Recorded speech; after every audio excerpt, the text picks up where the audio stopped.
አንዲት አሮጊት ወዲህ ወዲያ ስትል ባየውኝ ጊዜ ማን ነው ሟቹ ብዬ ጠየቅኳት። ከዚያም እባክህን ሐዘኔን አታባብስብኝ አለች። ከዚያም እኔ መንገደኛ ሰው ነኝ አልኳት። ይህ ልጄ ነው።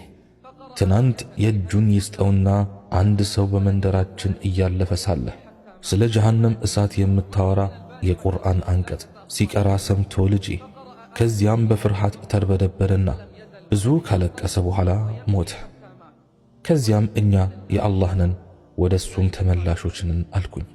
ከዚያም ለራሴ እንዲህ አልኩኝ፣ ይህ ነው የፈሪሃ አላህ መገለጫ። ለሚሻው ሰው ንስሐን ለሚያድልና በቀጥተኛው መንገድ ላይ ለሚያጠና አምላክ ጥራት ይገባው። ካንተ ውጭ መጠጊያ የሌለኝ አምላክ ሆይ ከቅጣትህ በምህረትህ እጠበቃለሁ። ከቀጣኸኝ ፍትሃዊነትህ ነው፣ ከማርከኝም ከእዝነትህ ነው።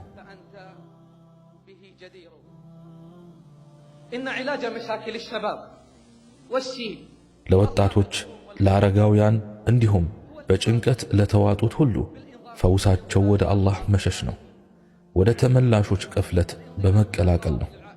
አዎ ወደ ተመላሾች ቅፍለት በመቀላቀል ነው። ከረጅም መቆራረጥ በኋላ ወደ አላህ ተመላሾች ቅፍለት መቀላቀል ነው። እነዚያ ኃጢአትና ወንጀል ያቃጠላቸው፣ እነዚያ የጨለማን ኑሮ አይተው ከዛ ወደ ብርሃኑ ሕይወት የተሸጋገሩት፣ እነዚያ የኃጢአትን ውርደት በታዛዥነት ክብር የለወጡት፣ እነዚያ በነፍሳቸው በስሜት በሰይጣንና በተከታዮቹ ላይ ድል ያደረጉት፣ እነዚያ ጀነትን ከጀሃነም የመረጡት፣ እነዚያ አላህን ባለመታዘዝ ባባከኑት ዕድሜ የተጸጸቱት። ነቢያችን ዓለይሂ ሰላቱ ወሰላም እንዳሉት ጸጸት ተውበት ወይም ወደ አላህ መመለስ ነው። አንዳንዶቹ ሰለፎች ምን ይላሉ? አንድ ባሪያ ኃጢአት ይፈጽማል፣ ከዚያም ጀነት እስኪገባ ድረስ መጸጸቱን ይቀጥላል። ከዚያም ኢብሊስ ምነው ኃጢአት ላይ እንዲወድቅ ባላደረግኩት ይላል። ጠልቅ ኢብኑ ሐቢብ ምን ይላል? የአላህ ሐቅ ባሪያዎቹ ሊያሟሉት ከሚችሉት በላይ ነው።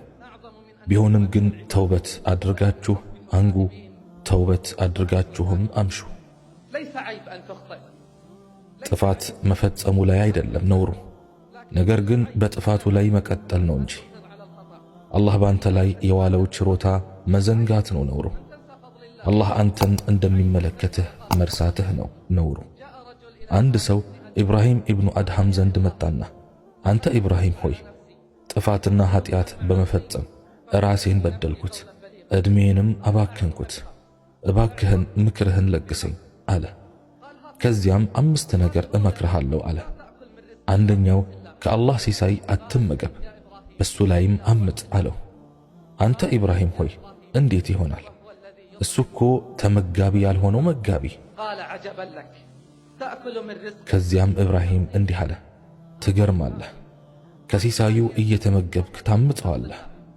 እሺ ሁለተኛው ምንድነው? አለ ሰውየው። ሁለተኛው በአላህ ምድር ላይ አትኑር፣ በሱም ላይ አምጥ አለ። አንተ ኢብራሂም ሆይ እንዴት ይሆናል? መሬቱ የሱ ሰማዩም የሱ ነው።